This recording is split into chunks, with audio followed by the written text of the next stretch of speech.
Good evening. Good evening. Brett and Cindy, 10 living, Proverbs study. 25 and 26. Well, this one kind of got me a little bit.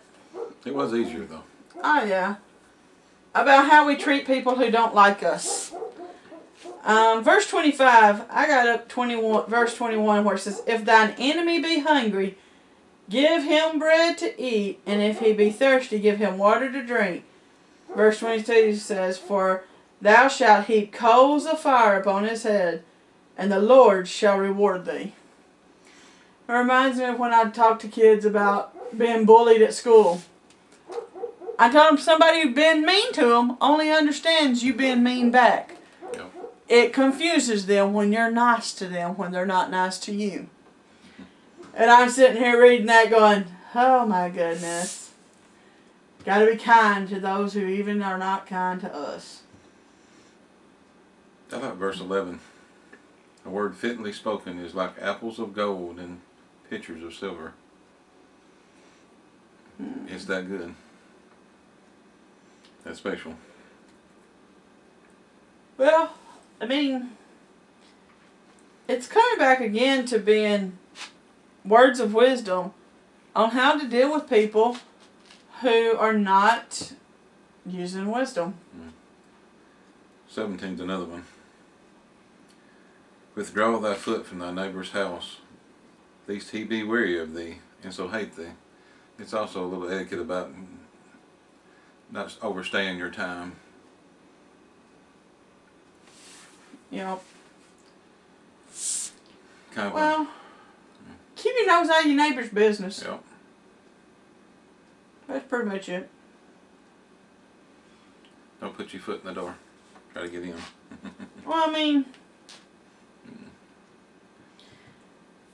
I don't know. It comes back to treating people the way you want to be treated. Yep. It says advice for kings is the note on mine for 25, but it seemed to be a little bit of advice for all different situations. And then 26, I couldn't pass up verse 11 because I've used it many times in ministry. As a dog returneth to his vomit, so a fool returneth to his folly. Some people just don't learn from previous mistakes and they just keep going back and keep doing it over. What is it? Definition of insanity is to do the same thing over and over and expect a different result. Yeah. Yeah, I think that's what it's talking about here. How about verse 3? Verse 3. A whip for the horse, a bridle for the ass, and a rod for the fool's back. Beat them into submission? A whip is for a horse, the rod is for the fool's back, so yeah. I think that's self-explanatory, really. Number 4 is pretty good too. But answer not a fool according to his folly, lest thou also be like unto him. don't join in with him. You can't go around doing the things that a foolish person will do, and especially to get back at them or to join in and have fun with them. I use fun in a loose count. They'll be like, oh man, this is so much fun. No, it's not. No, you're not being wise right now. And then I have verse 20. Where no wood is, the fire goeth out. So where there is no talebearer, the strife ceases. If people would sometimes just close their mouth, they wouldn't stir up everything. Mm-hmm. People wouldn't get mad at each other. Another advice to judge what you say. Sometimes it's best to be quiet. Close your mouth. 23. Burning lips and a wicked heart are like a potsherd covered with silver doss, which I know silver doss is the junk that comes out of silver. That's where they refine it. So it ain't worth a whole lot. So in other words, motor mouths with vengeance and wickedness in their heart. It's the junk you throw away. Just stuff you need to just toss to the side. Yep. I mean, when it comes back to it, if somebody's going to put you in a position to where your good character or your good name is dragged through the mud, you might want to reconsider hanging out with that person.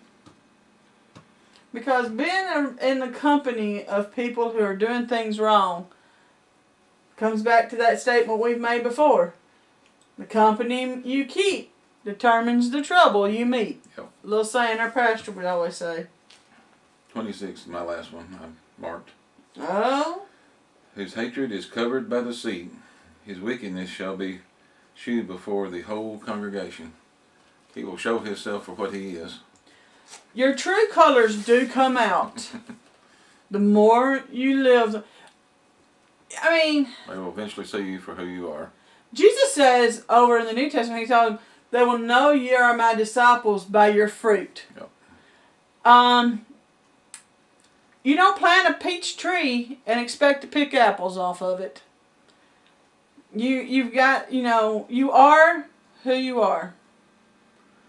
And your fruit will show what kind of person you really are. Yep. Your actions will show who you really are. And that's what you got to keep in check. Yep. Your mouth and your actions. For abundance of the heart, the mouth will speak. Just our thoughts. What's your thoughts on verse 20 or chapter 25 and 26? Leave us a comment. Let us know.